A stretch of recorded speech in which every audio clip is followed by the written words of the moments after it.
Magandang araw sa inyong lahat. Ako si Dr. Maria Santos at ako ay isang babaeng doktor na may 15 taong karanasan. Ngayon, ating susuriin ang mahalagang paksa tungkol sa mga sabaw ngulay. Ligtas ba ito para sa atay at bato paglampas ngang 60? Nagtataka ba kayo kung bakit ang isang simpleng sabaw ng pinakuluang gulay na tila napakalusok at malinis ay maring unti-unting maging pasanin para sa inyong nga bato paglampas ng edad na 60? Sa maraming henerasyon sa ating matahanan sa Pilipinas, ang sabaw ng pinakuluang gulay ay palaging itinuturing na isang mahalagang bahagi ng pagkain. Maraming matatanda ang naniniwala na kung ang gulay ay malusok, ang sabaw nito ay mas mahalaga, pampalamig ng atay, pampalakas ng bato, detoxifier, at madaling tunawin. Ang ilan sa inyo ay maingat na inilalagay ang sabawng gulay pagkatapos kumain, pinapalamig, at iniinom sa buong araw bilang kapalit na ordinaryong tubig. Ito ay may layuning panatilihing malinis at magaan ang katawan. Ngunit mayroong isang katotohanan na bihirang binabanggit, hindi lahat ng sabaw ng gulay ay mabuti, lalo na kapag lumapas na sa edad na 60, ang panahon kung kailan unti-unting humihina ang kakayahan ng bato na magsala, ang dugo at maglabas ng lason. Ang masama pa, habang mas umiinom tayo ng sabaw ng gulay sa paniniwalang ito ay malusok, mas lalo lamang napapagod ang ating na bato, samantalang ang katawan ay halos walang malinaw na babala. Sa katunayan, maraming gulay, kapag pinakulo, ay naglalabas ng oxalates, purines, o mataas na antas ng potassium. Ang nga, sustansyang ito, kung pumapasok sa katawan araw-araw, ay mapipilit sa mga bato na magsala ng higit sa kanilang kakayahan.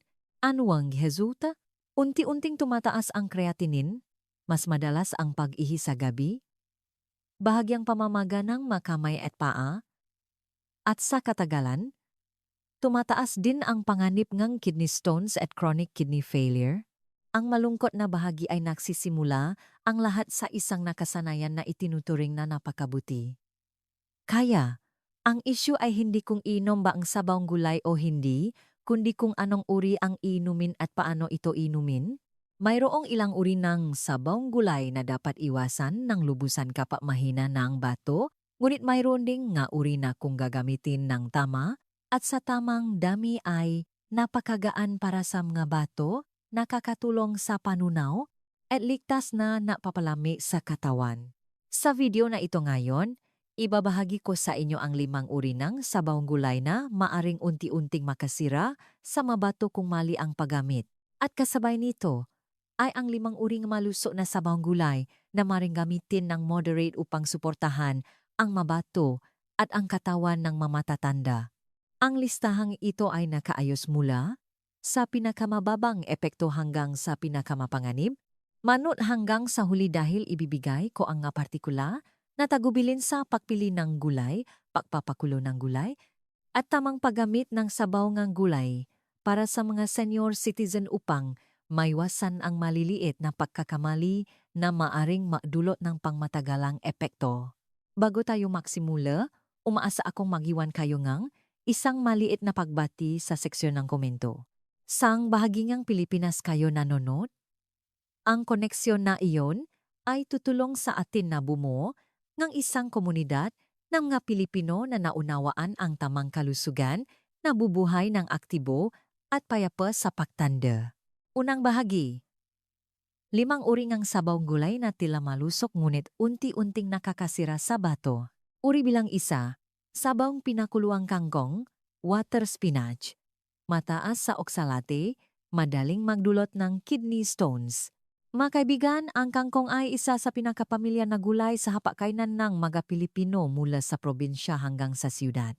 Maraming pamilya ang itinuturing ang kangkong bilang isang malusok, murang gulay, madaling itanim at madaling lutuin. Lalo na sa mainit na panahon, hindi kakaunti sa inyo ang may ugali na itabi ang sabaw ngang pinakuluang kangkong para inumin. Ito ay may paniniwala na ang malinaw na tubig na iyon ay makakatulong sa pagpapalamig ng atay, pag-detox, pagpapabuti ng pag-ihi, at pagpapadali ng pagdumi. Gayunpaman, sa pananaw ngang medisina at pangangalaga sa kalusugan ng mga matatanda, ang ugaling ito ay may kaakibat na tahimik na panganib sa bato, lalo na paglampas ng edad na 60. Ayon sa pagsusuri sa nutrisyon, ang sabaw ne pinakuluang kangkong ay naglalaman ne mataas na antas ne oxalate. Ang oxalate ay isang compound na kapag pumasok sa katawan ay may tendensyang sumama sa calcium sa ihi na bumubuo ng calcium oxalate stones. Ito rin ang pinakakaraniwang uri ng kidney stone sa mga matatanda sa Pilipinas. Kapag regular ninyong iniinom ang sabaw ng pinakuluang kangkong, ang hindi nalabas na oksalate ay unti-unting naipon sa paglipas ng panahon. Lalo na sa mga taong uminom ng konting tubig, hindi ganong aktibo o mayroon ng calcium metabolism disorder.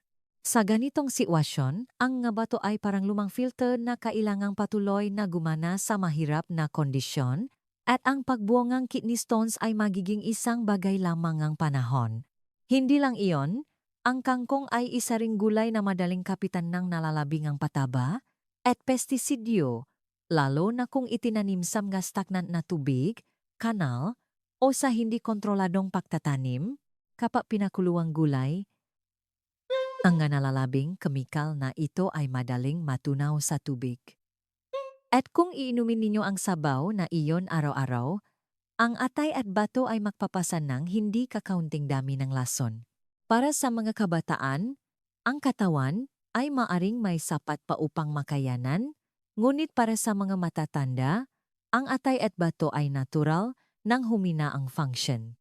Ang pangmatagalang pauproseso ng karaudagang kimikal ay maaaring maupabilis sa proseso ng pagina. Sa katunayan, nakatakpo akong ilang kasong matatanda na gumagamit ngang sabaw ngang pinakuluang kangkong bilang sabaw sa kanin o bilang malapnaw na sopas upang madaling kainin. Ang tila matipid at maginhawang paraan ng paggamit na iyon ay nagpapataas ng dami ng oksalate na pumapasok sa katawan araw-araw nang walang nakakapansin. Sa ganitong paraan, unti-anting nabubura ang nga bato sa katahimikan, unti-anting bumababa ang function ng pag-filter ng dugo at nagsisimula ng lumabas ang masintomas tulad ng madalas na pag-ihi sa gabi, bahagyang pamamagang ng paa, pangmatagalang pagkapagod, at pananakit ng likod. Kapag napansin ito, hindi na sa maagang yukto ang lahat. Kaya, kung gusto ninyong gumamit pa rin ng kangkong sa inyong pang-araw-araw na pagkain, palagi kong ipinapayo na kainin lamang ang gulay at itapon ng lubusan ang sabaw. Huwag gamitin ang sabaw na ito para sa kanin, sopas o bilang kapalit ng tubig. Para sa mga nakaroon ng kidney stones, may alta presyon o bahagyang tumaas ang creatinine levels, ang paglilimita ng husto sa kangkong, lalo na ang kangkong na hindi malinaw ang pinagmulan, ay isang matalinong pagpipilian upang protektahan ang mga bato sa katagalan.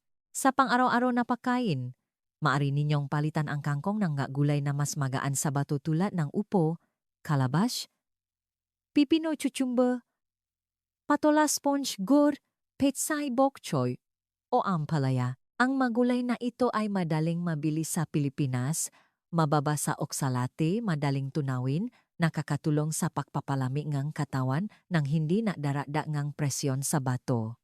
Minsan, ang isang baso lamang ng sabaw na itinapon, isang maliit na ugali na binago, ay ang mahalagang unang hakbang upang protektahan ang nga bato, maiwasan ang kidney stones, at ang mabibigat na interbensyong medikal sa hinaharap. Uri bilang 2. Sabaw ng pinakuluang kulitis, retspina, mataas sa nitrat, madaling makdulot. Ang lason kapag pinabayaan ng matagal. Mga kaibigan, ang kulitis ay isang napakapamilyar na gulay sa hapagkainan nga Pilipino, lalo na sa mainit na panahon. Ang natural na kulay pula-lilang gulay ay madalas na nagpapaalala sa marami sa pagiging pampalakas ng dugo, pampalami ng atay, mayaman sa iron at folate, kaya naman hindi kakaunti sa Inyo ang itinuturing ito bilang isang gulay na dapat regular na gamitin para sa mga matatanda. Gayunpaman, sa pananaw ng pangangalaga sa kalusugan ng bato at atay sa pagtanda, ang sabaw ng pinakuluang kulitis ay ang bahagi na kailangan ng mas maingat na pagsasaalang-alang. Ang problema ay ang kulitis ay may mataas na antas ng nitrate. Ang nitrate mismo ay hindi nakakalason kung ito ay pinoproseso ng tama ng katawan at ginagamit sa katamtamang dami. Gayunpaman, kapag ang nitrate ay nasa isang mamasa-masa na kapaligiran, temperaturang silit o paulit-ulit na pinainit, madali itong nagiging nitrite. Ang nitrite ay isang sangkap na may kakayahang bawasan ang kakayahan ng dugo na magdala ng oksigen, nakakaapekto sa sistema ng sirkulasyon, at nagdudulot nga karagdagang presyon sa atay at bato sa proseso nega neutralisasyon at pagtatapon. Para sa mga kabataan, ang katawan ay sapat pa upang umangkop. Ngunit para sa mga edad 60 patas, ang kakayahan metabolismo at detoxification ay umina. Ang panganib tahimik na pagkalason dahil sa nitrite ay mas mataas. Sa katunayan, nakatakpo akong ilang matatanda na may ugali na itago ang kaldero ngang sabaw ngang pinakuluang kulitis mula umaga hanggang hapon upang unti-unting inumin para pampalamig. Ngunit ang dapat tandaan ay habang mas matagal itong nakatago, mas maraming nitrate ang nabubuo. Kapag ang sabaw ng gulay ay paulit-ulit na pinainit, maari ninyong mapansin na mas matingkad ang kulay ng tubig, bahagyang maanghang ang amoy at hindi na malinaw ang lasa tulad ng dati. Hindi lamang ito simpleng pagbabago sa pandama, kundi isang senyales na nagaganap ang reaksyon ng oksihenasyon na lumilikha na masangkap na hindi nakaaya-aya sa katawan. Nababala ang ilang medikal na literatura na sa anaerobic na condition at hindi matatak na temperatura, ang nitrate na nagiging nitrite ay maaring magpatuloy na bumuo ng nitrosamines. Ito ay isang grupo NHMNGH compound na sinasabing may kaugnayang sa pinsala sa atay at selula NH bato at tumihina ang immune system kung matagal na naipong. Para sa mga matatanda na kumakain ng kaunti, madaling mapagod, at nawawalan ng gana, ang paulit-ulit na pagkakalantat, sa maliit na dami ng lason na ito ay maaring magdulot ng pangmatagalang pagkapagod, kawalan ng gana, at bahagyang anemia ng walang malinaw na dahilan. Kaya naman, kung magluluto kayo ng kulitis, ang pinakaligtas na paraan ay kainin ang gulay at limitahan o itapon ang sabaw. Kung gusto pa ring gamitin ang sabaw, inumin lamang ito habang mainit pa, huwag hayaang lumamig ng higit sa 2 oras, at huwag itong painitin muli, lalo na para sa mga nakontrol ng presyon ng dugo, may mahinang kidney function, o sumasailalim sa paggamot para sa metabolic diseases, ang paiwas sa ugali na uminom ng lumamig na sabaw ng kulitis o painom nito ng maraming araw ay napakahalaga upang maprotektahan ang pangmatagalang kalusugan. Uri bilang 3. Sabaw pinakuluang dahon ng malunggay, Moringa oleifera. Mataas sa purin, nagpapataas ng uric acid. Ang malunggay ay matagal ng bahagi ng pagkain ng maraming pamilya sa Pilipinas, lalo na sa marural na lugar kung saan ito ay kilala bilang isang cool na gulay, madaling kainin, mura, ngunit mayaman sa nutrisyon. Sa dami ng vitamin A, vitamin C at fiber, ang malunggay ay madalas na itinuturing na ligtas na pagpipilian para sa mga matatanda, na nakakatulong sa pagpapalamig ng katawan, madaling panunaw, at magaan sa tiyan. Gayunpaman, mula sa pananaw ng metabolic medicine at pisyolohiya ng pagtanda, kailangan nating malinaw na makilala ang pagkain ng malunggay at ang ugali ng pag-inom ng sabaw ng pinakuluang malunggay. Dahil ang dalawang bagay na ito ay may ganap na makaibang epekto sa mga bato at sa sistema ng kasukasuan. Ang pangunahing problema ay ang malunggay ay naglalaman ng medyo mataas na antas ng purina. Kapag ang purina ay pumasok sa katawan, ito ay nagiging uric acid, isang basura na kailangang salain at ilabas ng mga bato. Sa mga kabataan, malakas pa ang mga bato. Ang prosesong ito ay medyo mayos na nangyayari, ngunit sa mga edad 60 pataas, ang kakayahan ng pa-filter ng bato ay karaniwang unti-unting bumababa sa paglipas ng mataon, kasama ang napakaraming karaniwang salik tulad ng kawalan ng aktibidad, labis na paggamit ng protina, at pag-inom ng konting tubig na nagiging sanhi ng madaling pagpapanatili ng uric acid sa dugo. Ang pag-ipon na ito ang tahimik na pundasyon na humahantong sa gout, chronic arthritis, urate stones, at pinsala sa glomerulus ng bato. Maraming matatanda ang may ugali na uminom ng sabaw ng malunggay araw-araw, lalo na sa mainit na panahon, na may paniniwalang ito ay isang natural, malusog, at pampalamig sa atay at bato, ngunit ang hindi kanong napapansin ay ang purina ay madalang natutunaw sa tubak. Kaya kapa umiinom ngang sabaw ngang pinakuluang gulay, ang dami ngang purina na pumapasok sa katawan ay maaring mas marami at mas regular kaysa sa pagkain lamang ng gulay. Ang irregularidad na ito ang nagdudulot, NG pagkikabahala, dahil ito ay nagpapataas ngang uric acid ng paunti-unti, hindi nagdudulot ng matinding sintomas sa simula, ngunit tahimik na lumiliha ng tuloy-tuloy na presyon sa bato. Kapag ang kondisyong ito ay nagpatuloy, ang resulta ay hindi lamang limitado sa pananakit ng kasukasuan, paninigas ng kasukasuan sa umaga o bahagyang pamamaga ng dulo ng gadaliri sa paa, kundi maaari ring umunlad sa interstitial nephritis, isang uri ng pinsala na dahan-dahang nangyayari, mahirap makilala ng maaga. At napakahirap bumalik sa normal kapa na buo na ang paklat ng tisyu sa bato. Para sa mamatatanda, ito ay isang mapanganib na uringang pinsala dahil ito ay tahimik na umunlad. Kapag natuklasan, ang function ng bato ay bumaba na ng malaki. Kailangan kong bigyang diin ng patas na ang malunggay ay hindi masama at ang pagkain ngang malunggay sa katamtamang dami, niluto bilang malabnaw na sopas at kinakain kasama ngang kanin ay nabibigay pa rin ng ilang benepisyo. Gayunpaman, ang regular na pag-inom ng sabaw ng pinakuluang malunggay ay ibang usapan, lalo na para sa mga sumasailalim sa paggamot para sa gout, arthritis, magang yugto ng kidney failure o nagkaroon na ng mataas na creatinine at uric acid level sa blood tests. Bukod pa rito, ang lumamig na sabaw ng malunggay na pinabayaan ng magdamag ay madaling kapitan ng bakterya na nagpapataas ang panganib ngang digestive disorders at nagpapasan ngang karagdagang mikroorganismo at lason sa bato.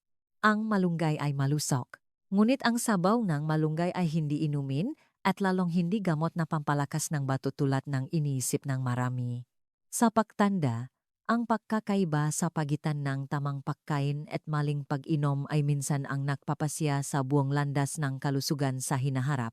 Ang pag-alam kung kailan huminto, ang pag-alam kung paano pumili ng tamang paraan ng paggamit, ay isang pagpapakita ng kaalaman, pagiging alerto, at pagpapahalaga sa ating katawan dahil sa pagtanda, bawat maliit na ugali na paulit-ulit na ginagawa araw-araw ay nag-iwan ng pangmatagalang marka sa mga bato, kasukasuan, at pangkalahatang kalidad ng buhay.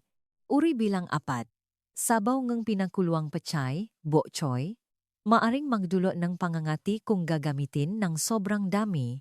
Ang pechay ay matagal nang kilala ng marami bilang isang pampalamig na gulay na nakakatulong sa detoxification at paglilinis ng katawan.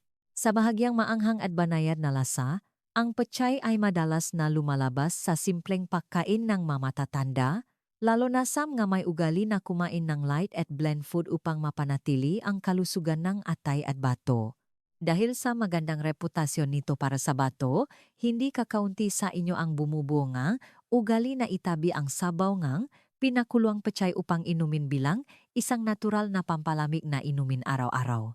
Gayunpaman, kapag tiningnan mula sa pananaw kang pisyolohiya ngang pagtanda, ang ugali na ito ay kailangan ng mas maingat na pagsasaalang-alang.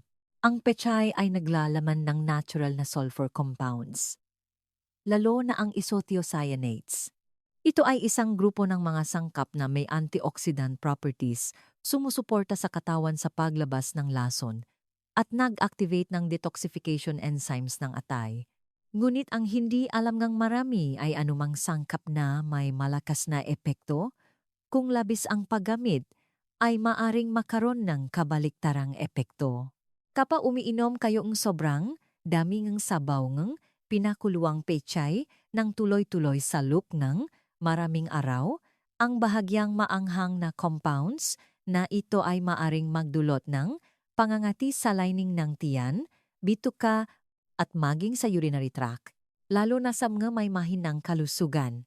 Sa panahon ng konsultasyon, nakatakpo ako ng ilang senior citizen na nagbahagi na pagkatapos ng regular na pag-inom ng sabaw ng pinakuluang pechay, nagsimula silang makaranas ng bahagyang pagkabigat ng tiyan, pananakit sa ibabang bahagi ng tiyan, masakit na pag-ihi, bahagyang madilim na ihi, o pakiramdam ng pananakit ng katawan. Sa masusing pagsusuri, halos lahat ay may kasaysayan ng cystitis, colitis, sensitibong tiyan, o bahagyang pagina ng kidney function.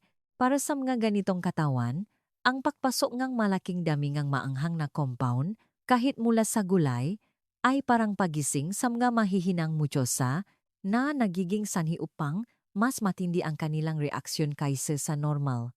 Isa pang punto na dapat tandaan ay ang pechay ay may bahagyang diuretic na epekto. Kung iinumin ninyo ang sabaw ng pinakuluang pechay sa gabi, ang bato ay kailangang magdagdag pagpapalabas ng ihi sa gabi na madalas na nakdudulot ng madalas na pag-ihi sa gabi na nakakaantala sa pagtulog. Para sa mga matatanda, ang pagtulog sa gabi ay hindi lamang oras ng pahinga kundi oras din kung kailan nagre-recover ang bato at nervous system. Ang pagkakaroon ng gising ng paulit-ulit para umihi ay hindi sinasadyang nagpapagot sa bato at nagpaparamdam ng pagkapagod sa umaga. Kaya, sa halip na uminom ng sabaw ngang pinakuluang pechay bilang pampalami, dapat ninyong unahin ang pagkain ng gulay mismo. Ang sabaw ay dapat gamitin lamang sa katamtamang dami sa malapnaw na sopas kapag niluto ang pechay kasama ng labanos, carrots, o upo. Ito ay nagiging mas balanse, nababawasan ang pagiging maanghang, madaling tunawin, at hindi naglalagay ng presyon sa bato. Huwag na huwag maimbangang sabaw ngang pinakuluang pechay sa refrigerator upang inumin sa loob ngang maraming araw dahil sa panahong iyon ang mga chemical na reaksyon sa sabaw. Gulay ay maring magpatuloy na magbago sa paglipas panahon. Uri bilang 5. Sabawng pinakuluang dahon ng perila, shiso, madaling magpainit ng katawan, nagpapataas ng metabolism sa mga may pamamaga. Ang dahon ng perila ay isang napakapamilyar na imahe sa tradisyonal na gamot ng Pilipinas. Mula pa nun, ginagamit ng ating maninuno ang perila para sa sipon, pagpapawis, pagbabawas ng pagkabigat ng tiyan, at pagsuporta sa panunaw. Kaya naman, maraming matatanda ang may ugali na pakuluan ang dahon ng perila at inumin ang sabaw na may pag-isip na ito ay isang natural, malusog at hindi nakakapinsalang detoxification. Ngunit sa katunayan, ang periya ay hindi palaging angkop para sa regular na pag-inom, lalo na sa mga may pamamaga o humina na ang kidney function. Ayon sa tradisyonal na gamot na pinagsama sa modernong pisyolohiya, ang perila ay may mainit na katangian na nakakatulong sa pagtaas ng sirkulasyon ng dugo at pagpapabilis ng metabolismo. Ito ay lubhang kapaki-pakinabang kapag ang katawan ay may sipon, malami ang tiyan o namamaga dahil sa mahinang panunaw. Ngunit sa kabaligtaran, kung kayo ay may arthritis, bahagyang kidney inflammation, urinary tract infection, o matagal na pamamaga, ang pag-inom ng puro sabaw ng perila ay maring magpalala ng reaksyon ng pamamaga, mas maraming dugo ang mapupunta sa nasirang bahagi na nagdudulot ng pakiramdam ng init, pamamaga, o pagtaas ng sakit. Hindi kakaunti ang matao na pagkatapos uminom ng sabaw ng pinakulong prila ng tuloy-tuloy sa loob ng ilang araw ay nagreklamo na sila. Ay nakakaramdam ng labis na uhaw, tuyong lalamunan, hirap matulog, pakabagabag, at medjing ang pagkakaroon ng maliliit na pimples o mainit na pakiramdam sa dibdib. Ang mga sintomas na ito ay karaniwang mas malinaw kapag mainit ang panahon o kapag ang katawan ay mayroon ng nga senyales ng panloob na init. Para sa mga matatanda, ito ay senyales na ang katawan ay labis na stimulated. Samantalang ang atay at bato ay nangangailangan ng katatagan at dahan-dahan upang mapanatili ang homeostasis. Lalo na sa mga may malalang sakit tulad ng diabetes, alta presyon, o maagang yukto ng sakit sa bato, ang sabaw ng prila ay hindi palaging ligtas na pagpipilian.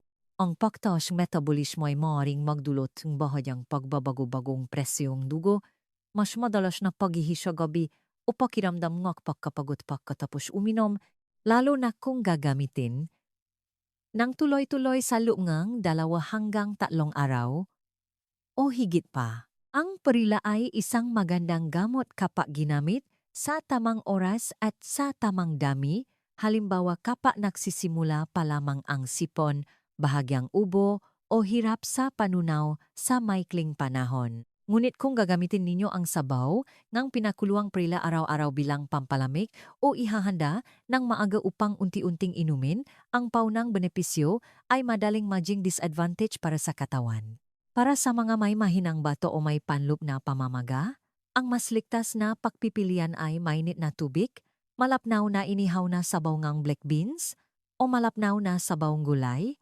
Ang uri nga inumin na ito ay nakakatulong sa katawan na mapayapa sa halip na higit pang ma-stimulate. Ikalawang bahagi. 5 uri ngang malabnaw, madaling tunawin, at pampalakas ng bato na sabawng gulay. Uri bilang 1.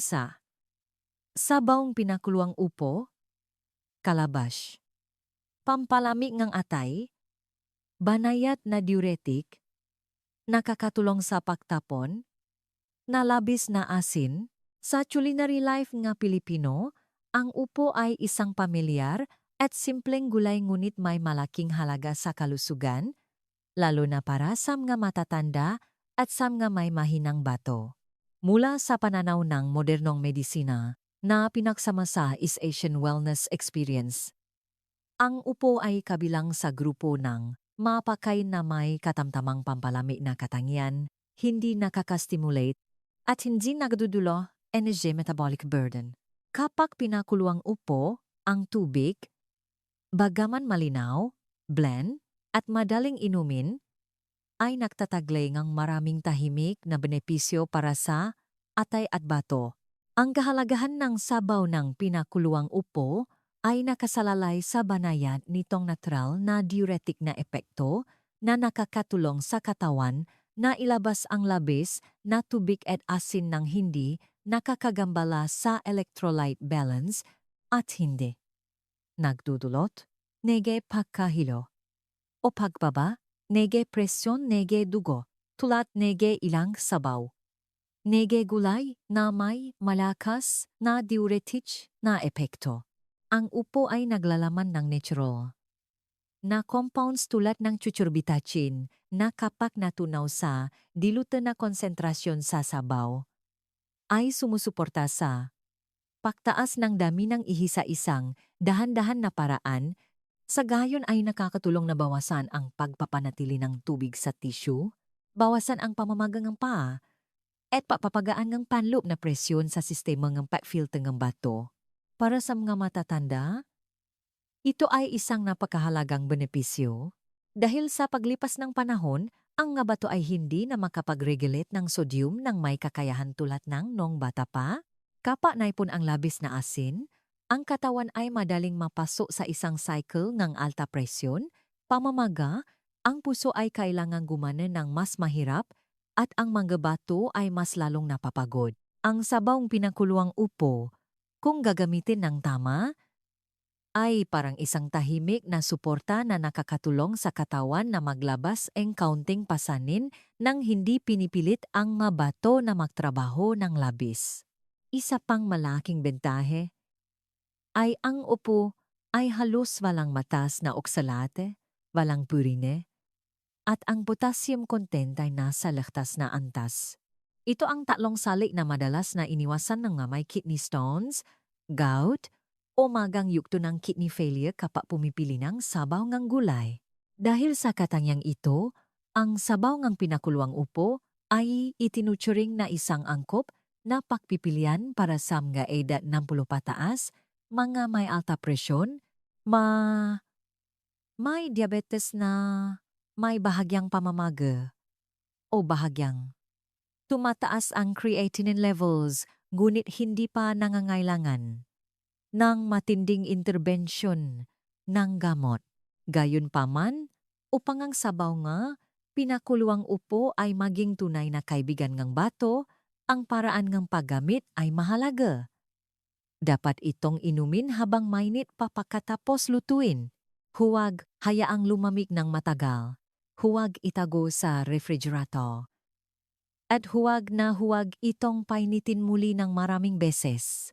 Kapag matagal na itong nakatago, ang biological structure ng sabaw ng gulay ay maring magbago at nagbibigay din ng pagkakataon para sa pagdami ng bakterya na nakpapababa sa paunang benepisyo at maring magkaroon pang ng kabaligtarang epekto. Sa bawat linggo, dapat lamang itong gamitin ng 2 hanggang 3 beses.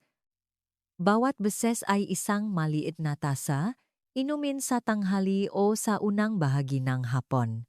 Iwasan ang pag-inom sa walang laman ang tiyan o kapag ang katawan ay malami at pagod.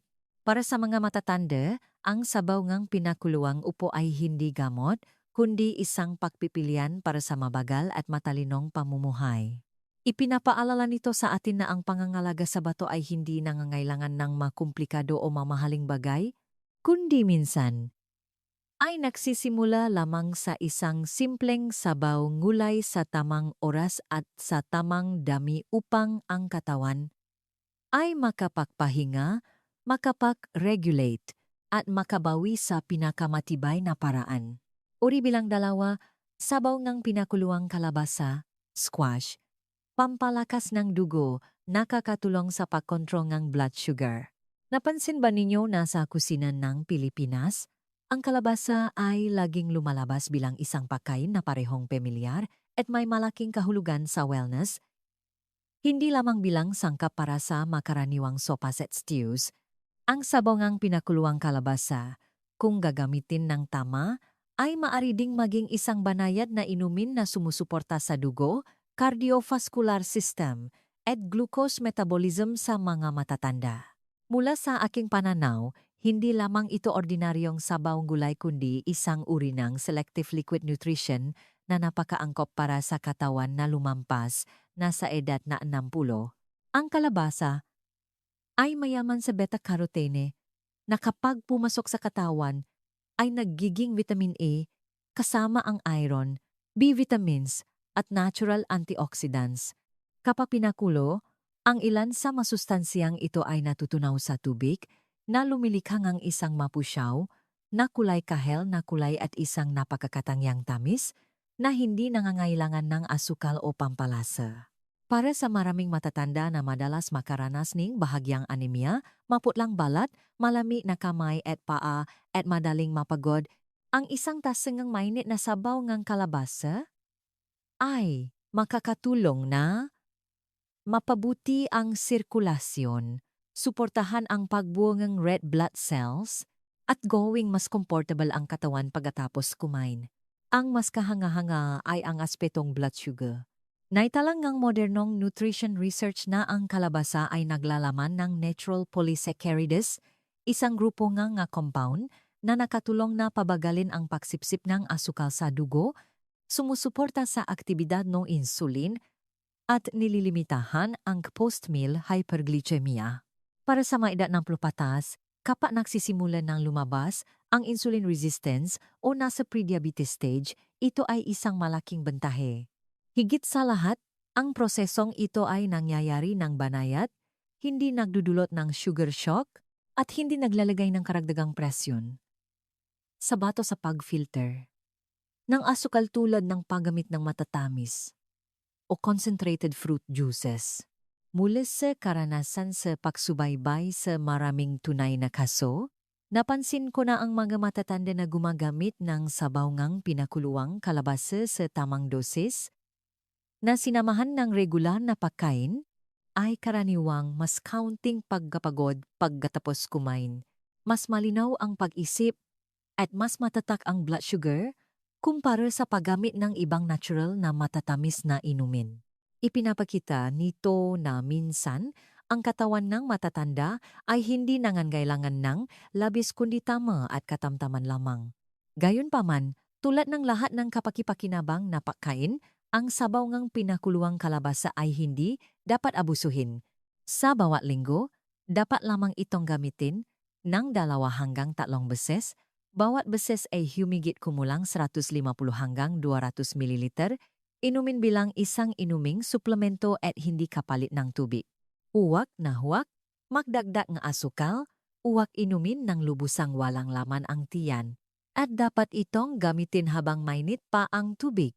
Kapag matagal na itong lumamig o inimbak sa refrigerator, madaling ma-oxidize ang sabaw ng kalabasa. Nanaw papapapasay mga kapakipakinabang na aktibong sangkap at mayang maudulot na bloating at indigestion sa digest. Para sa mga matatanda na naghahanap ng banayad na solusyon upang suportahan ang dugo at kontrolin ang blood sugar, ang sabaw ngang pinakuluang kalabasa ay isang napakagandang pagpipilian, hindi maingay tulad ng gamot, hindi malakas tulad ng food supplements. Ngunit kung gagamitin sa tamang oras at sa tamang dami, ito ay parang isang tahimik na kaibigan na araw-araw ay nagdaragdag ng kaunti upang ang puso ay hindi gaanong mapagod at ang bato ay mas makapagpahinga. Uri bilang 3. Sabaw ang pinakuluang petsay, bok choy, o pechay Tagalog, napakabag, mababa sa potassium, madaling tunawin, nakakatulong sa pagpap-stabilize ang presyon ng dugo. Sa pang-araw-araw na buhay, mayroong magulay na hindi maingay, hindi masyadong pinupuri, ngunit tahimik na angkop para sa katawan ng mga matatanda. Ang petsay o pechay Tagalog ay isang halimbawa nito. Ito ay isang pamilyar na gulay sa hapagkainan mga Pilipino, madaling mabili, madaling lutuin, at partikular na banayad sa mga bato. Lalo na sa mga matatanda na kailangang kumain ng light food, kontrolin ang presyon ng dugo, o may masenyales ng paginangang kakayahan sa pagsalangang dugo. Ang dahilan kung bakit mahalaga ang sabaw ng pinakuluang petsay ay ang mas mababang potassium content nito kumpara sa maraming iba pang madilim na berde na leafy vegetables. Sa karaniwan, ang bawat 100 gramo ng petsay ay nagbibigay lamang ng humigit kumulang 140 hanggang 200 mg potassium. Ang antas na ito ay angkop para sa mga may mahinang bato na nakakatulong na bawasan ang panganib ng hyperkalemia, isang kondisyon na tahimik na umunlad ngunit maring madulot ng arrhythmia at pangmatagalang pagkapagod sa mga matatanda. Para sa mga nag-alala sa tuwing kumakain ng gulay dahil sa takot sa mataas na potassium, ang petsay ay nagbibigay ng mas matinding kapayapaan ng isip, hindi lamang limitado sa mga mineral. Ang sabaw ngang pinakuluang petsay ay mayroon ding matamis at malinaw na lasa, madaling inumin, at hindi nagdudulot ng bloating o hirap sa panunaw. Ang petsay ay naglalaman ng flavonoids, vitamin C, at beta-carotene na mga antioxidant na nakakatulong sa pagpapagaan ng bahagyang pamamaga sa katawan, pagprotekta sa mga pader ng daluyan ng dugo, at pagsuporta sa proseso ng paksalang dugo. Kapag niluto ng tama, ang ilan sa mga compound na ito ay natutunaw sa tubig na lumilikha ngang isang simpleng sabaw ngang gulay ngunit may kahulugan ng didirekta at pangmatagalang proteksyon ng mga selula ng bato. Bukod pa rito, ang petsay ay nagbibigay ng plant-based calcium at maliit na dami ng magnesium. Ang dalawang mineral na ito ay may mahalagang papel sa pagpapstabilize ng presyon ng dugo at nerve transmission. Para sa mga matatanda na madalas makaranas ng bahagyang pakahilo, hirap matulo o pagbabago-bago ngang presyon ng dugo kapag nagbabago ang panahon, ang nga salik na ito, bagaman maliit, ay nakakatulong na panatilihing mas balansa ang katawan.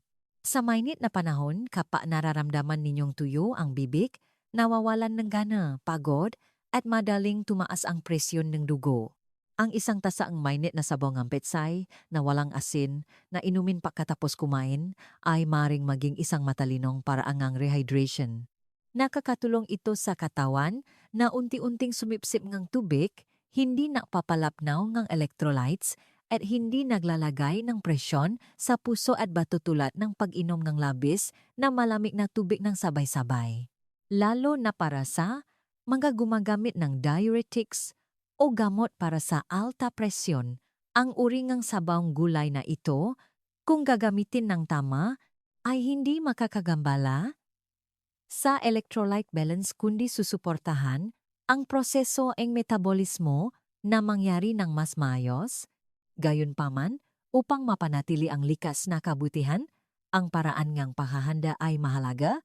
Dapat lamang ninyong gamitin ang sariwang sabaw sa oras ng pagkain. Huwag itong hayaang magdamig. Huwag itong painitin muli ng maraming beses.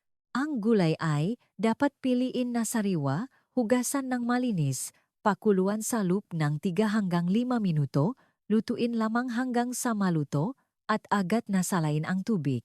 Iwasan ang labis na pagpapakulo na nagpapalambot sa gulay at nawawala ng sustansya. At isa pang mahalagang bagay, huwag magdagdag nga asin o kalamansi sa sabaw dahil ito ay maaring magdulot ngang pangangati sa tiyan at makakambala sa natural na digestive enzyme activity sa mga matatanda.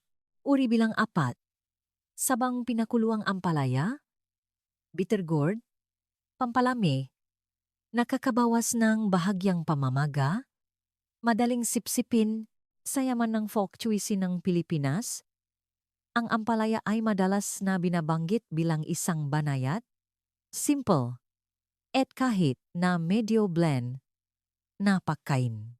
Ngunit ang pagiging simple na iyon ang nagiging dahilan kung bakit ang ampalaya ay isa sa mga gulay na partikular na angkop para sa mga matatanda, lalo na sa mga may senyalas ng mahinang bato, madalas na bahagyang pamamaga, init sa katawan, o matagal na pagkapagod. Ang sabaw ang pinakuluang ampalaya, bagaman malinaw at walang malinaw na lasa, ay nagtataglay ang kakayahang suportahan ang katawan sa isang tahimik ngunit matibay na paraan. Ang unang kahalagahan ng sabaw ng pinakuluang ampalaya ay ang natural na kakayahan nitong makpalami ng hindi nakakagambala sa electrolyte balance. Ang komposisyon ng ampalaya ay naglalaman ng higit sa 90% na tubig samantalang ang sodium at potassium ay napakababa. Ito ang mahalagang sali na nagiging dahilan upang maging ligtas ang sabaw ng pinakuluang ampalaya para sa mga may humina na kidney function.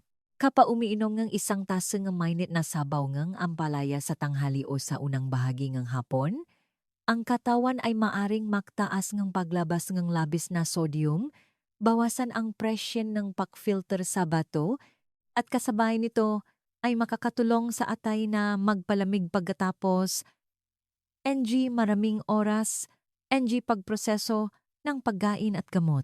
Ayon sa karanasan sa tradisyonal na gamot, ang ampalaya ay itinuturing din na may banayat na diuretic na epekto, hindi nagdudulot ng biglaang pakawalan ng tubig sa katawan kundi sumusuporta sa paglabasang labis na tubig na naipon sa interstitial tissue. Ito ay partikular na kapakipakinabang para sa mga madalas na makaranas ng pamamaga, ng paa sa hapon, pakiramdam ng kabigatan sa tiyan, kaunting pag-ihi o hindi kumpletong pag-ihi. Ang sabaw ng pinakuluang ampalaya ay nakakatulong sa mas maayos na daloy ng ihi. Sa gayon ay nababawasan ang pakiramdam ng pakabigat sa katawan ng hindi nagdudulot ng pakapagod o pagbaba ng presyon ng dugo. Sa aspetong ng panunaw, Ang sabaw ang pinakuluang ampalaya ay itinuturing na isa sa mga pinakamadaling, masipsip na sabaw ang gulay para sa mga matatanda. Hindi ito nakdudulot ng bloating tulad ng ilang cruciferous vegetables. Hindi naglalagay ng presyon sa tiyan tulad ng hilaw na sabaw ng gulay, at hindi rin labis na nagpapasigla sa bituka. Ang soluble fiber sa ampalaya, bagaman hindi marami, ay sapat upang mapayapa ang bituka peristalsis na nakakatulong sa paglaban sa banayad na constipation, isang napakakaraniwang kondisyon sa mga kumakain ng kaunti, uminom ng kaunti, o hindi gaanong aktibo. Bukod pa rito, ang ampalaya ay naglalaman din na maliit na dami na antioxidants tulad na cucurbitacins sa mababa at ligtas na antas. Kapag regular na ginagamit sa tamang dosis, ang aktibong sangkap na ito ay nakakatulong na bawasan ang banayad na pamamagasam ng selula, sumusuporta sa pagpapstabilize ng blood sugar at presyon ng dugo, sa gayon ay didirekta na pinoprotektahan ang daluyan ng dugo sa bato at ang cardiovascular system, dalawang sistema ng organ na malapit na makaunay sa pagtanda. Gayunpaman, upang ang sabaw ng pinakuluang, ang palaya ay magpakita ng tamang halaga, ang pagpili at paraan ng paggamit ay hindi dapat balewalain. Dapat pumili nga batang ampalaya, sariwa, mapusyaw na berdeng balat, at hindi mapait. Kapag pinakulo, huwag lagyan na asin, huwag lagyan ng pampalasa, gamitin lamang ang tubig na nakuha sa pagkain, iwasan ang paggamit ng masyadong matandang ampalaya dahil ang matandang balat ay maring mag-ipon ng maliit na dami na natural na lason na hindi angkop para sa mga may mahinang bato. Ang sabaw ngang pinakuluang ampalaya ay dapat ding inumin sa araw na iyon, huwag itago ng magdamag, huwag itong painitin muli dahil madali itong magpabagungang, masangkap at magdulot ng bloating. Para sa mga naghahanap ng isang tunay na banaya na sabaw ng gulay na nakakatulong sa mabato na hindi gaanong mapagot, mas palami ang atay, mas payapa ang bituka, at mas magaan ang pakiramdam ng katawan araw-araw, ang sabaw ng pinakuluang ampalaya ay isang pagpipilian na karapat-dapat balikan. Minsan, ang pinakasimpleng bagay ang pinakaangkop para sa katawan pagkatapos ang maraming taon, uri bilang 5. Sabaw ang pinakuluang dahon ng gotu kola, Centella asiatica. Banayad na diuretic, nakakatulong sa detoxification. Sa alaala ng maraming henerasyon ng mga Pilipino, ang gotu kola ay laging naunay sa imahan ng pagiging cool, pampalamig, at detoxification ng katawan, mula sa gotu kola juice sa kalsada hanggang sa gotu kola soup sa kanayunan. Ang gulay na ito ay tinuturing na isang folk medicine na nakakatulong sa pagpapalamig nga, atay at pagbabawas ngang init.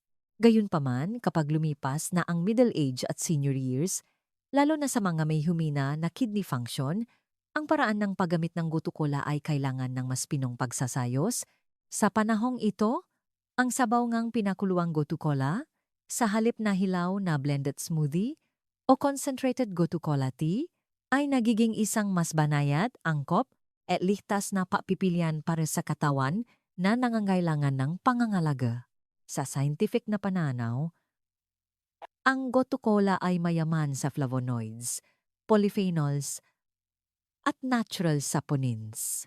Ito ang mga aktibong sangkap na may anti-inflammatory at antioxidant properties na sumusuporta sa pagpapagaling ng microscopic damage sa connective tissue at malilit na daluyan ng dugo, kasama ang capillary system ng bato. Kapag pinakulo ang gotu kola, ang mga aktibong sangkap na ito ay lalabas sa katamtamang antas sa tubig. Hindi masyadong puro, na nakakatulong sa madaling pagsipsip nga katawan ng hindi nagdudulo ng cold shock sa digestive system o naglalagay ng presyon sa prosesong nga paksalan ng dugo. Ang kahalagahan ng sabaw ng pinakuluang gotu kola ay ang banayad nitong diuretic na kakayahan na hindi pinipilit ang bato na gumana ng labis tulad ng ilang malalakas na herbal drinks Dahil sa epekto nito na nakpapalamig sa atay, nakpapayapa sa bituka at sumusuporta sa sirkulasyon. Nakakatulong ang sabawng gotu kola na mas mayos ang proseso ang pagsala at paglabas ang dumi. Para sa mga madalas na nakakaramdam ng init sa katawan, bahagyang pantal, banayat na constipation, counting pag-ihi o hindi regular na pag-ihi. Ang sabaw ngang pinakuluang gotu kola, kung gagamitin ng tama, ay maaring magdulot ng kapansin-pansing pakiramdam ng paggaan at ginhawa pagkatapos ng ilang beses na pagam. Hindi lamang doon. Ang gotu kola ay naitala din na may banayad na sedative effect na nakakatulong sa pagpaparelax ng nervous system at pagbabawas ng peripheral vascular constriction. Ito ang nakpapaliwanag kung bakit ang ilang matatanda pagkatapos gumamit ng sabaw ng pinakuluang gotu kola ay nakakaramdam ng mas madaling pagtulog, mas kaunting stress sa pag-isip, at mas matatak na tibok ng puso, lalo na sa mainit na panahon o kapamatagal na ang pagkapago ng katawan. Gayunpaman, ang mahalaga sa gotu kola ay ang dosis at paraan ng paggamit. Ang ugaling ng pag-inom ang sariwang gotu kola smoothie na puro ay maaring angkop para sa mga kabataan at malusog, ngunit para sa mga matatanda, ang paraan na ito ay madaling magdulot ng malamig na tiyan, maluwa na dumi, bahagyang pagbaba ng presyon ng dugo, at maging ang pag-apekto sa tibok ng puso kung gagamitin ng tuloy-tuloy sa loob ng maraming araw. Ang mas ligtas na paraan ay pakuluan ang isang dakot ng sariwang gotu kola na may humigit kumulang 300 hanggang 400 mililitang tubig. Salain ang malinaw na tubig, inumin habang mainit pa sa tanghali o sa unang bahagi ng hapon pagkatapos ng pangunahing pagkain. Ang paraan ng paggamit na ito ay nakakatulong sa unti-anting detoxification, hindi nagdudulot ng matinding reaksyon sa bato at digestive system. Isang mahalagang tala na madalas na binabaliwala nga marami ay ang interaksyon sa pagitan ng gotu kola at Western medicine. Ang gotu kola ay maaring makaapekto sa epekto ng ilang gamot para sa alta presyon, diuretics, o banayat na sedatives. Kaya, kung gumagamit kayo ng gamot araw-araw, huwag uminom ng sabaw ng gotu kola kasabay ng gamot. Bukod pa rito, ang sabaw ng pinakuluang gotu kola ay dapat lamang gamitin sa araw na iyon. Huwag itago ng magdamag, huwag itong painitin muli, at pagkatapos ng bawat panahon ng tuloy-tuloy na pag-inom ng 2 hanggang 3 araw, dapat itong pahinga sa loob ng ilang araw upang ang katawan ay makapag-adjust at makabalik sa balance. Kailangan kong linawin na ang sabaw ng pinakuluang gotu kola ay hindi isang milagrong gamot at hindi rin ito kapalit ng medikal na paggamot. Ngunit kapag naunawaan ng tama at ginagamit ng tama, ito ay parang isang mabait na kaibigan sa pang-araw-araw na pagkain na nakakatulong sa mga bato na hindi gaanong mapagod, mas magaan ang atay, mas payapa ang panunaw, at ang buong katawan ay makakapapahinga sa isang napakanatural na paraan. Ikatlong bahagi, matala sa paraan ng pagluluto ng sabaw ng gulay. Mga kaibigan, sa middle age at senior years, ang nga bato ay hindi na kasing lakas ng noong bata pa, kaya anumang pumapasok sa katawan ay kailangang maingat na isaalang-alang. Ang sabaw ng pinakuluang gulay, kung gagamitin ng tama, ay maaring maging isang banayat na suporta para sa proseso ng detoxification at homeostasis. Ngunit kung mali ang paggamit, inabuso, o niluto ng walang kaalaman, ang tila malusok na bagay na iyon ay maaring maging isang tahimik na pasanin para sa mga bato at atay. Kaya, ang mahalaga ay hindi kung inom ba o hindi, kundi kung paano lutuin, paano inumin, at kailan gamitin. Narito ang mga pangunahing prinsipyo na palagi kong ipinapaalala sa mga matatanda na kailangang tandaan kapag gumagamit ng sabaw ng pinakuluang gulay. Tandaan isa, huwag palitan ang tubig ng lubusan. Maraming matatanda, dahil sa narinig na ang sabawng gulay ay pampalamig at may mineral, ay umiinom nito sa buong araw bilang kapalit ng tubig. Ito ay isang karaniwang maling akala. Sa katunayan, ang tubig ay nananatiling pinakamahalagang pundasyon para sa proseso ng pagsala ng dugo ng bato. Ang sabaw gulay, gano man ito kaganda, ay naglalaman pa rin ng mga plant compounds at natural mineral. Kung labis ang pagbasok, madali itong makakagambala sa electrolyte balance, lalo na sa mga may mahinang bato o gumagamit ng gamot. Ang ligtas na paraan ng paggamit ay ituring ang sabaw ng gulay bilang suplementong inumin, humigit kumulang 100 hanggang 200 ml araw-araw. Inumin sa tanghali o sa unang bahagi ng hapon, lalo na kapag mainit ang panahon, o ang pagkain ay medyo masarap. Uminom lamang ng sapat upang suportahan, hindi upang lubusang palitan. Tandaan dalawa, huwag lagyan ng asin ang gulay. Kapag pinakulo, huwag takpan ang kaldero. Isang napakahalagang prinsipyo ngunit madalas na binabalewala ay huwag lagyan ng asin, seasoning powder, o MSG kapag pinakulo ang gulay para sa sabaw. Ang asin at additives ay magpapataas ng sodium na magbipilit sa mga bato na gumana nang mas mahirap upang ayusin ang osmotic pressure. Bukod pa rito, kapag pinakulo ang gulay, hindi dapat takpan ng mahigpit ang kaldero sa buong proseso. Ang pagtakip ng mahigpit ay magpapanatili na natural na nitrate na nasa gulay at kapag lumamig ang tubig o hindi naimbak ng tama. Ang nitrate ay maring maging nitrite, isang sangkap na hindi kapakipakinabang para sa dugo, atay, at sistema ng sirkulasyon. Ang bahagyang pagbubukas ng takip ng kaldero kapag pinakulo ay nakakatulong na lumabas ang labis na compounds. Kaya naman, ang sabaw ng gulay ay mas ligtas at mas magaan para sa katawan. Tandaan 3. Huwag hayaang magdamag ang sabaw ng gulay. Kahit na maingat kayong maglagay ng sabaw ng gulay sa refrigerator, pagkatapos ng humigit kumulang 8 hanggang 12 oras sa isang mamasamasa at may oxygen na kapaligiran, ang mga organic compounds sa sabaw ang gulay ay maari pa ring magbago na lumilihangang nitrite at bacteria. Para sa mga kabataan at malusok, maaring hindi malinaw ang epekto ngunit para sa mga matatanda na may underlying conditions, madali itong madulot ng pagkapagod, discomfort, digestive disorders, o paktas na burde sa bato. Kaya, ang ginintuang prinsipyo ay lutuin hanggang saan, gamitin hanggang saan, gamitin sa araw na iyon, huwag painitin muli, huwag itabi para sa susunod na pagkain.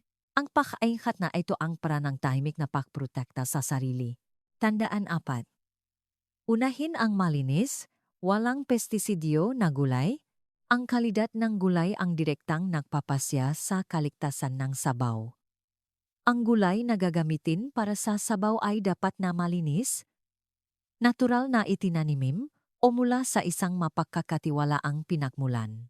Ang makaraniwang gulay tulad ng kangkong, kulitis at petsay ay madaling kapitan ng pestisidyo o growth stimulants upang maging luntiang berde. Kapag pinakulo, ang nalalabingang kemikal ay direktang natutunaw sa tubig at ang umiinom ay ang naglalagay ng lason sa katawan araw-araw nang hindi nalalaman. Ito ay partikular na mapanganib para sa atay at bato, ang dalawang pangunahing organ na responsible sa detoxification. Kaya, ang maingat na paghuhugas ng gulay, pagbabad sa malinis na tubig ng maraming beses, ang pagpili ng mapagkakatiwalaang pinagmulan ng gulay ay hindi pagiging maarte kundi paggalang sa sariling kalusugan, ang tamang pag-unawa sa kung paano pumili ng gulay, paano lutuin, at paano uminom ng sabaw ng gulay ay makakatulong sa inyo na mapakinabangan ang natural na benepisyo habang iniwasan ang mga potensyal na panganib. Para sa mga matatanda, ang kalusugan ay hindi namumula sa dami kundi sa pagiging pinong at kaalaman sa bawat maliit na ugali araw-araw.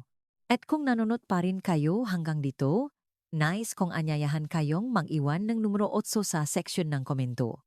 Iyon ang paraan upang malaman kong natanggap ninyo ang magagandang kaalaman at nakita ninyo itong kapakipakinabang. Konklusyong, mahal kong makaibigan, ang sabong gulay ay hindi masama. Kung pipiliin lamang natin ang maling uri, gagamitin ng mali, o abusuhin, doon lamang ito magiging isang tahimik na banta sa mga bato. Sa kabaliktaran, kapaalam nating piliin ang tamang gulay, inumin sa tamang oras, at panatilihin ang katamtamang dami, ang sabaw ng pinakuluang gulay ay maaring maging isang mabait na kaibigan, tahimik na sumusuporta sa detoxification, nagpapalamig sa katawan, at nabibigay sa pagod na batungang mas maraming pahinga sa paglipas ng taon. Sa paklalakbay na panganghalaka sa kalusukan sa paktanda, hindi laking kailangan na mamahalan o komplikadong bakay. Minsan, ang isang simpleng tasa ng sabong gulay, kung gagamitin ng tama, ay sapat na upang mas maayos ang daloyng dugo, mas magaan ang pakiramdam ng katawan, at mas kumpleto ang pagtulog sa gabi. Kung nakita ninyong kapakipakinabang ang pagbabahagi ngayon, mangyaring ibahagi ito sa inyong pamilya at mga kaibigan. Dahil ang tamang pag-unawa ngayon ay maaring makatulong na maiwasan ang malaking pag-alala sa hinaharap. At kung nais ninyong patuloy na sumama sa akin sa paglalakbay na pamumuhay ng malusog, payapa, at aktibo sa pagtanda, mangyaring mag-subscribe sa aking channel upang ang bawat araw ay maging mas panatag para sa inyong kalusugan. Maraming salamat sa inyong panonood at pakikinig. Naway maging malusog at masaya kayo palagi.